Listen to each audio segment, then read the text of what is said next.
नमस्कार। सर्वे भवन्तु सुखिनः, सर्वे सन्तु निरामयाः, सर्वे भद्राणि पश्यन्तु, मा कश्चित् दुःखभाग् भवेत्। लोकाः समस्ताः सुखिनः भवन्तु। स्नातक प्रथम वर्ष संस्कृत ऑनर के विद्यार्थियों, हम लोग पिछले दिनों से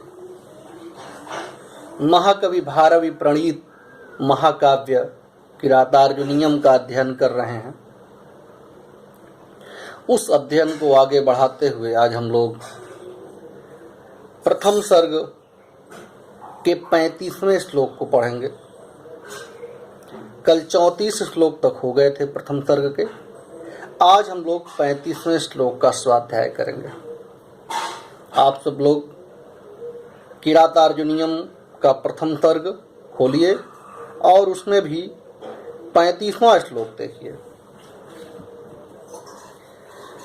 इस श्लोक में भी प्रसंग यही है कि द्रौपदी महाराज युधिष्ठिर के अंदर क्रोध पैदा करना चाह रही है कौरवों के प्रति, और उसने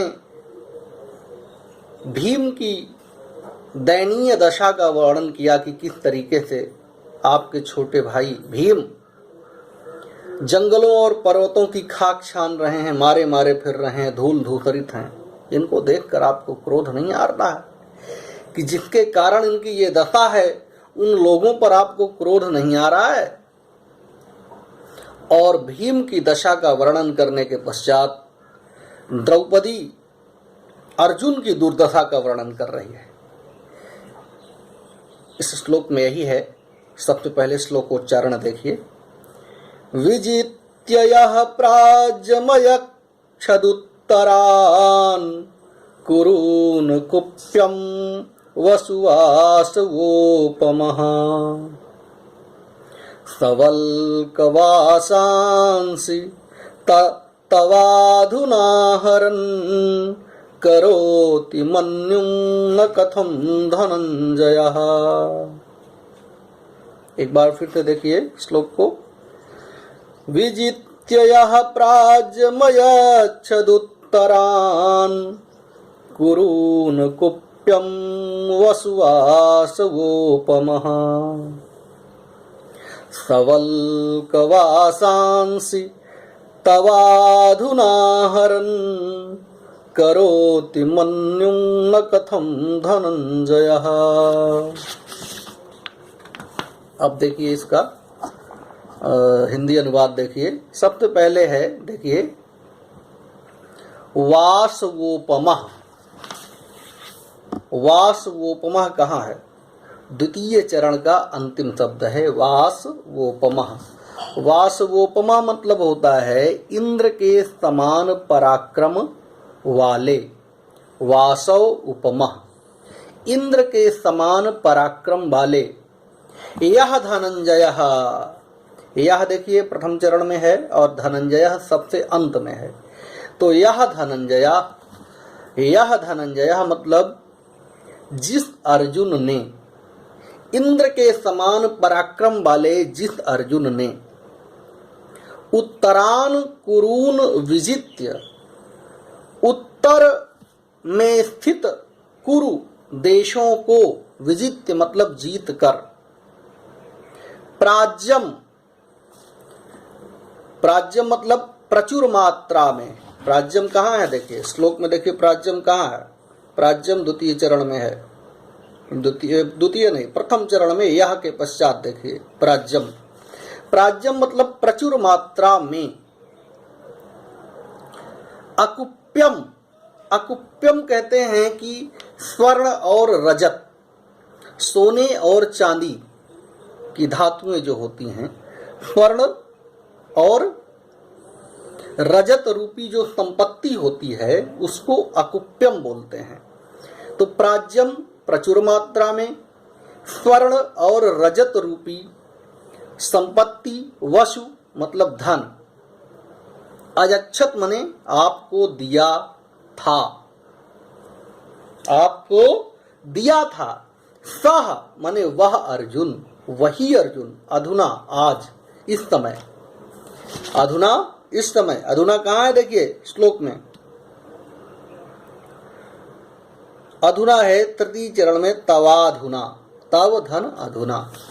तो अधुना मतलब इस समय, वल्क वासांसी मतलब वल्क वासांसी बोलते हैं वृक्ष की छाल के वस्त्रों को वल्कल बोलते हैं, वृक्ष की छाल को वल्कल बोलते हैं, और वल्क वासांसी कहते हैं वृक्ष की छाल के वस्त्रों को आहरण लाते हुए, तव तुम्हारे मन्युम क्रोध को कथम न करोति, क्यों उत्पन्न नहीं कर रहा है, कैसे उत्पन्न नहीं कर रहा है। फिर से एक बार देखिए, वासवोपमः, वासवोपमः कहाँ है श्लोक में देखिए, वासवोपमः है द्वितीय चरण का अंतिम शब्द। वासवोपमः इंद्र के समान पराक्रम वाले, यह धनंजय, यह देखिए प्रथम चरण में, धनंजय देखिए सबसे अंत में। जो अर्जुन या जिस अर्जुन ने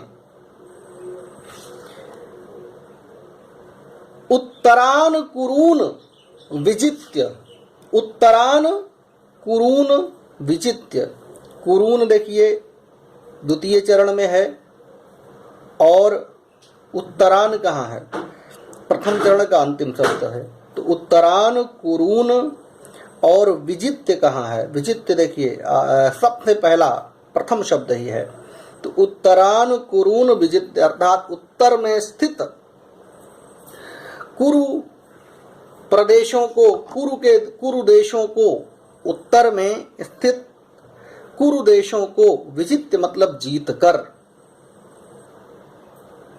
प्राज्यम प्रभूत मात्रा में, अकूप्य, अकूप्य स्वर्ण और रजत रूपी संपत्तियां और वसु धन को अयक्षत आपको दिया था, सह वही अर्जुन, अधुना इस समय,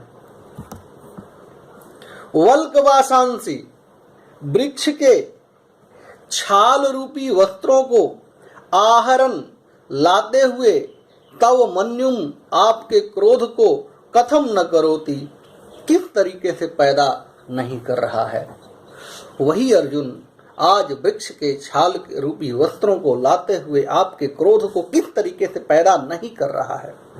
आखिर आपको क्रोध क्यों नहीं आ रहा है। जिस अर्जुन ने कभी उत्तरी कुरु प्रदेशों को जीतकर प्रभूत मात्रा में स्वर्ण और रजत रूपी संपत्ति आपके चरणों में समर्पित की थी, वही अर्जुन आज वल्कल अर्थात वृक्ष के छाल रूपी वस्त्रों को लाते हुए आपके क्रोध को कैसे नहीं उत्पन्न कर रहा है। ये द्रौपदी महाराज युधिष्ठिर के प्रति कह रही है। एक बार फिर से देख लीजिए श्लोक को, विजित्य यः प्राज्यमयच्छदुत्तरान् कुरून कुप्यं वसुवासवोपमः, तवल्कवासांसि तवाधुना हरन् करोति मन्युं न कथं धनंजयः। मतलब फिर से देखिए, वासवोपमः इंद्र के समान पराक्रम वाला यह धनंजयः, जिस अर्जुन ने उत्तरान कुरून विजित्य उत्तर कुरु प्रदेशों को, उत्तर में स्थित प्रदेशों को विजित्य जीतकर प्राज्यम प्रभूत मात्रा में अकुप्य स्वर्ण और रजत रूपी वसु मतलब संपत्ति को अयच्छत आपके चरणों में दिया था या आपको दिया था, सह वही अर्जुन अधुना इस समय वल्कवासांसी वृक्ष के छाल रूपी वस्त्रों को आहरण लाते हुए, तव मन्युम आपके क्रोध को कथम न करोति, किस प्रकार से नहीं उत्पन्न कर रहा है, किस प्रकार से नहीं पैदा कर रहा है, आपके अंदर क्रोध क्यों नहीं आ रहा है, ऐसा देख करके अपने भाई अर्जुन की ऐसी दुर्दशा देखकर आपको क्रोध क्यों नहीं आ रहा है, ऐसा द्रौपदी कह रही है। अगले श्लोक में देखिए, इस श्लोक में जो भी हमने पढ़ा इसमें भी वंशस्थ छंद है, अनुप्रास अलंकार है, प्रसाद गुण है और वैदर्भी रीति है। प्रायः सब में ही वंशस्थ छंद है पूरे सर्ग में, और प्रसाद गुण वैदर्भी रीति, अलंकार भिन्न भिन्न हो जाते हैं। आइए अब देखते हैं हम 36वां श्लोक। इसमें भी प्रसंग है वृकोदर भीम और गांडीवधारी अर्जुन की दुर्दशा का वर्णन करने के पश्चात द्रौपदी नकुल और सहदेव के दुर्दशा का वर्णन कर रही है कि किस तरीके से नकुल और सहदेव की दुर्गति हो रही है, इनको देखकर भी आपको क्रोध नहीं आ रहा है। तो इस श्लोक को देखिए, वनांत शय्या कठिनी कृताकृति कचाचितौ विश्वगिवा गजौ गजौ कथम त्वमेतौ धृति संयमौ यमौ विलोकयन्नुत्सहसेन बाधितुम्।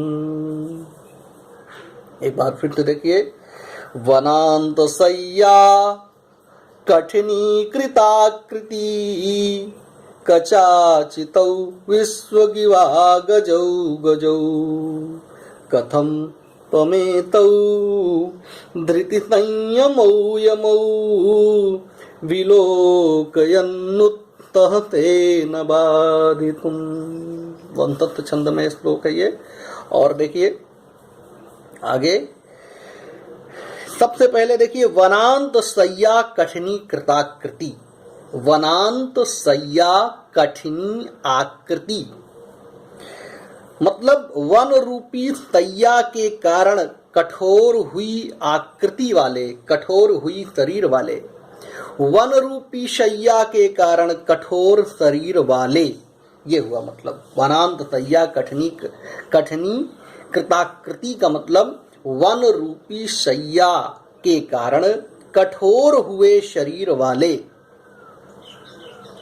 फिर देखिए आगे है, विश्वक अर्थात सब ओर से, कचाचितौ, कचाचितौ मतलब बालों से ढके हुए, विश्वक सब ओर से, कचाचितौ बालों से ढके हुए, अगजौ गजौ दो पर्वतीय हाथियों के समान, अगजौ पर्वतीय, गजौ हाथियों के समान, गजौ गजह गजौ गजाह द्विवचन है अतः दो हाथियों के समान, दो पर्वतीय हाथियों के समान, अगजौ गजौ इव तो दो पर्वतीय हाथियों के समान, एतौ यमौ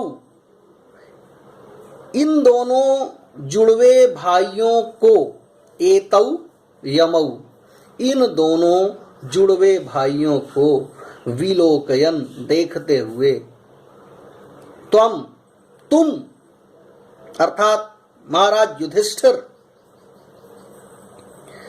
धृति संयमौ धैर्य और संयम को, बाधितुम कथम न उत्सहसे धैर्य और संयम को त्यागने के लिए क्यों नहीं उद्यत होते। ये दोनों जुड़वे भाई कौन हैं? नकुल और सहदेव। तो इन दोनों जुड़वे भाई नकुल और सहदेव को देखकर तुम अपने धैर्य और संयम को त्यागने के लिए क्यों नहीं उत्सुक होते हो। देखिए फिर से एक बार, वनांत शय्या कठिनी कृताकृति, वन रूपी शय्या के कारण कठोर हुए शरीर वाले, कठोर आकृति वाले, विश्वग सब ओर से, कचाचितौ बालों से ढके हुए, अगजौ गजौ दो पर्वतीय हाथियों के समान, अगजौ गजौ इव दो पर्वतीय हाथियों के समान, एतौ यमौ, इन दोनों जुड़वा भाइयों को, विलोकयन, चतुर्थ पंक्ति में देखिए, चतुर्थ चरण में विलोकयन, इन दोनों जुड़वा भाइयों को देखते हुए, त्वम, तुम, धृति संयमौ, धैर्य और संयम को, बाधितुम, त्यागने के लिए, कथम न उत्तः से, किस प्रकार से उद्यत नहीं होते हो, अर्थात इतना देखकर भी तुम धैर्य और संयम बनाए हुए हो, ये बहुत ही आश्चर्य का विषय है।